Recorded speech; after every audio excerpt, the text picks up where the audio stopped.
Gen Halilintar bikin konten soal anak Atta dan Aurel yang keguguran banjir kritikan. Cari untung?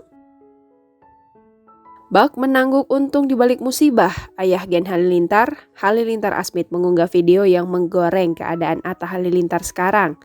Pasalnya, beberapa hari lalu putra sulung Gen Halilintar ini masih berduka setelah Aurel Hermansyah mengalami keguguran anak beberapa hari lalu. Warganet amat kesal dengan judul dan thumbnail video Gen Halilintar menjadi keguguran anak pertama Atta Halilintar dan Aurel jadi konten video. Ada dua video yang jadi sorotan. Pertama, selamat jalan cucu pertama, dan kedua, Pak Halilintar mimpi ketemu anak Atta. Di tengah kondisi kehilangan cucu pertama, Gen Halilintar justru menjadikan peristiwa itu sebagai konten. Tak ayal warganet mencibir Gen Halilintar yang masih sempat membuat konten tentang kehilangan cucu pertama mereka. Mereka merasa Gen Halilintar seperti menjual diri demi konten hingga mengorbankan privasi. Halilintar Asmit dan Lenggo Gani Faruk masih berada di Malaysia bersama 10 anaknya.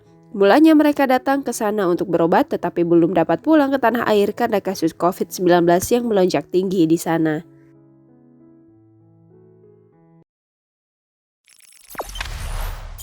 Jangan lupa subscribe, share, komen, dan like ya!